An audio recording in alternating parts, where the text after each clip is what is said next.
A Wales-based production house is working on a documentary about the ANC's propaganda campaigns during the late 60s and early 70s. Now, these were planned in London and executed in South Africa. ANC veteran Ronnie Kasrils is assisting with the project. He joins us now, together with London Recruits film director Gordon Main, who joins us from Wales via Skype. Gentlemen, thank you very much. Lovely to have you with us this afternoon. Pleasure to be here. Good afternoon.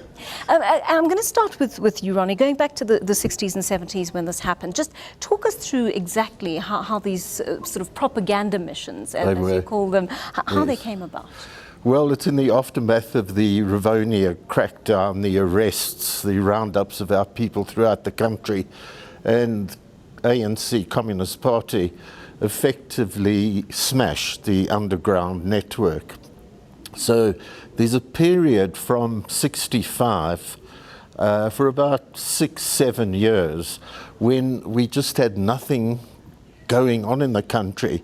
There was, of course, quite soon the rise of black consciousness and then the strikes in the 70s, but we needed to get the message of the movement across to the people to say, we're alive, we haven't been smashed, don't give up, struggle, protest, we're going to win in the end. But how to get the message across? So in London, with Yusuf Dadu, Joe Slovo, Jack Hodgson, Aziz Pahat came in a little later, and some other comrades, we began to recruit. We needed young white people with passports who could travel as tourists into South Africa. We gave them a bit of training. We provided suitcases with false bottoms into which we had all the literature, the leaflets, etc. We did some training in very small devices with timing devices and showed them how to use the leaflets in buckets, put in shopping baskets, shopping bags rather, and with a device inside, which at a particular point would blast the leaflets like firecrackers. So it wasn't dangerous, but high into the air with a nice loud bang. And these would be put near railway stations, taxi ranks, and so on, at a time when the workers from the city were going to take the transport back to the townships. And we would send in these young communists, socialists, university students and trade unionists in pairs to all the cities and instruct them to do it at a particular time on a given day. And in those days, it made a tremendous impact. People were very excited. They'd gather the leaflets up. They would spread the word around. And of course, the secret police and the government, who had been boasting that they had smashed the underground, they were really taken aback. And that 5 to 7 years was very significant in keeping the spirit of the people alive. And getting the message across. And these wonderful young people who we called London recruits, they weren't all from London. Some were from Scotland, Wales and Ireland, France and Greece and America and so on. But they happened to be people working or studying around London. We recruited them from there. And they carried out this mission in a fantastic way. It was actually a wonderful example of international solidarity and support, because they put themselves in danger. And a couple got arrested, Alex Mombaris and his wife. They were detained. He was sentenced to 15 years, managed to escape after 7. She was deported after a number of months back to France. And young Sean Hosey, an Irishman, who served 5 years. So what they did was incredibly courageous, brave, act of solidarity, and they were willing to put their necks on the line for us. It's a fantastic story. Gordon, how did you come upon it? Well, I heard the story in a pub in Cardiff, in a working man's pub in Cardiff, with a boxing gym upstairs, which was one of the very last of these very unchanged places, very atmospheric place. And I was with a friend there who had worked with one of the London recruits organising politically in the UK. And he told me the story, and I couldn't believe it when I first heard it, because I thought, well, I'd know about that if that really happened, because I, like to think I'm quite clued up. And I was just drawn into this amazing idea that these sort of amateur espionage agents felt strongly enough about a cause, a really just cause, at a time when it wasn't very fashionable in the UK. The UK government was propping up the South African apartheid regime at the time and dealing with them on every level, from defence to finance. And these guys thought, no, that's wrong. They met the very charismatic, still very charismatic, perhaps a little less young now, but still incredibly charismatic Ronnie Kasrils, who explained the issues to them, explained the dangers. And some of them, for the very first time, were jumping on airplanes and going and doing this. And I just couldn't believe the story. So I looked into it, found out that there was a book which Ken Keeble, one of Ronnie's recruits, had put together, drawing on all of the London recruits that he could find to recall these days, because they'd kept this whole story secret, and that's why so few people knew about it. They'd literally not said anything because they'd been asked by Ronnie not to tell anyone in case it compromised people working for the ANC here in the UK or in South Africa. And some of them had just kept so quiet about it, they'd almost put it out of their mind completely. So this is one of these great untold stories of the international struggle against apartheid. And as soon as I knew that it really had happened and that it was real, I reached out and tried to get in touch with Ronnie, and it just happened that he was in London a couple of weeks later, and we met. And after a certain amount of negotiation, and there were some other filmmakers interested, we were given the opportunity to translate the story into a documentary.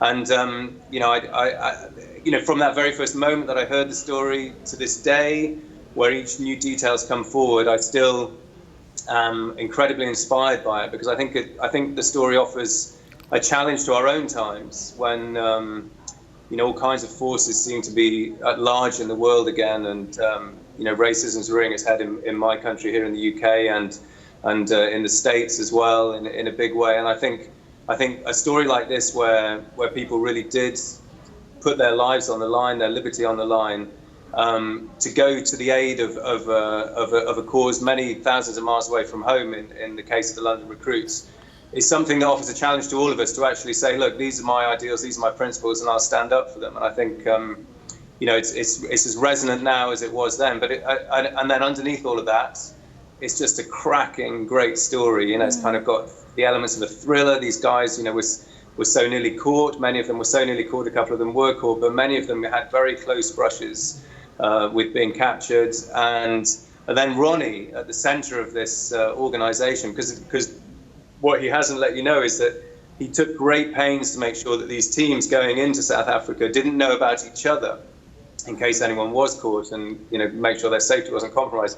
So Ronnie was having to juggle all of these things back in London without writing too much down, because again that might have compromised stuff. So you very quickly got the impression of an incredibly organised operation with all of the great story elements you could want for young people, an obvious wrong like apartheid South Africa, and then these kind of underdog guys going up against a very well-funded sort of military police state, and coming out on top.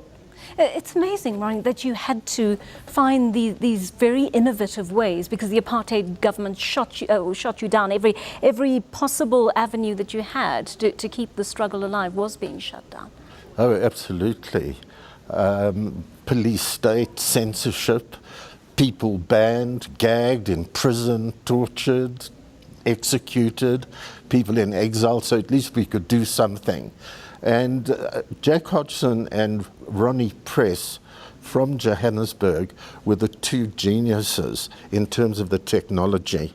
What kind of technology was required? Yeah, well, you wanted something that would attract attention. In the old days, before Sharpeville or thereabouts, when we were still here, I remembered one of my tasks as a youngster, with hair as long as Gordon's, by the way. That's the one thing I regret, that it's all gone, especially when I was in London. But I've seen the photos, Joanne, they're great. When we used to get on top of the downtown skyscrapers and throw leaflets into the streets, because you couldn't hand it out, you'd go to jail. And when we were sitting in London, and Oliver Tambo from Dar es Salaam, where I was trained abroad, and they sent me from Dar es Salaam to London to work with the older guys, Slovo and Hodgson and Dadu. They needed a youngster. Aziz and people like that were still in university. I was the guy who could go out and recruit the young communists and university students and the like. These were the guys we needed to come. Behind the scenes, there were these older characters, the professors, Ronnie and Jake Hodgson and so on, Ronnie Press, and they kept working on these devices. How do you get leaflets up into the air?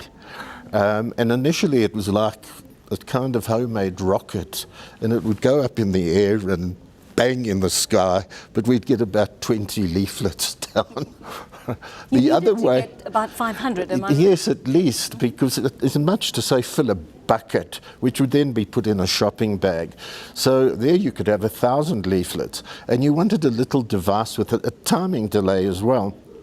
Inside, boom, in there, and the leaflets would be thrown up sky high, and that's what distributed them and drew the attention. So we had that kind of that kind of development taking place in people's kitchens and so on. The other amazing thing that they came up with was, at that point, tape recorders came out, small type of tape recorders for the first time, and we hit on the idea of putting these in particular places and with a time delay to bring out a speech, ANC speech. And the question was, how could you amplify it in a small way? So put it into a little box, but with amplifiers that Ronnie Press produced. So the electronics were coming out at that point, and he made very small amplifiers, and I would then show these recruits how to put the gadget together, and then how to reconnoiter in the city to find places usually above the street level, sometimes in parking garages and the like, where they could chain this device and press the button, leaving 10 minutes of silence. So they're out of the way, and then it would start blaring forth. And then to prevent anyone interfering, I showed them how to, just out of candles, make what looked like a bomb, and a little sign on the side saying beware, in Afrikaans as well, pas op, a bomb. So police would even come to try and deal with it, and they wouldn't immediately dare go and dismantle. So the speech would be running away, and there were fantastic reports in the media. I'll never forget the one from Cape Town by the railway station. A policeman from Rhodesia who'd retired was driving by, and there's this massive crowd, highly excited Africans, and he stops his car and he reports in the interview to the Cape Argus or Times, "I've seen excited natives in my time in Rhodesia, but I've never seen such excited black people in my life." And I wondered what was going on. And of course they were getting, the crowd were in an uproar over this wonderful speech by a man called Robert Gesher, an ANC leader, long dead, who we recorded in London. And the guys, these London recruits, smuggled in all this equipment. It took quite a few days to train them in around Britain, but they were all absolutely fantastic. And as Gordon says, Ronnie, just I hate to interrupt you. But just Ronnie's painted a great scene there of these leaflets fluttering down from the sky, this speech blaring out, and that brings us to one of the things that we're really hungry for the documentary project. The witnesses, Yeah, to find some eyewitnesses. So we think there must be hundreds of people out there in South Africa today who witnessed these events and remember them.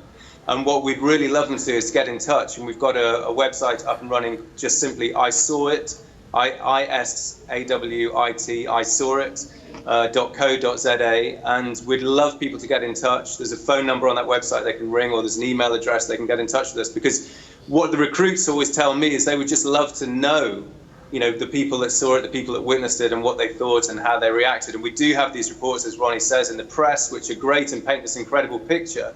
But we'd love to hear it from the horse's mouth, so to speak. Yeah. And we have one or two people already who we know saw it, and it's a fantastic description. And these devices, which Ronnie Kasrils and Ron Press, who we mentioned, and Jack Hodgson, were road testing in the sort of parks quietly in London at the crack of dawn, nearly getting caught here in the UK, worked fantastically. And we really just want to hear about the people who witnessed these things. I know, Ronnie, you'd also be excited to hear about them. Indeed. Actually, sure. I'm going to leave it there. And Gordon, I'm going to thank you very much for joining us and wish you the best with the making of your documentary. I'm hoping that some of our viewers watching this at home will actually contact us or contact you on the details that we've provided on the screen so that they can actually make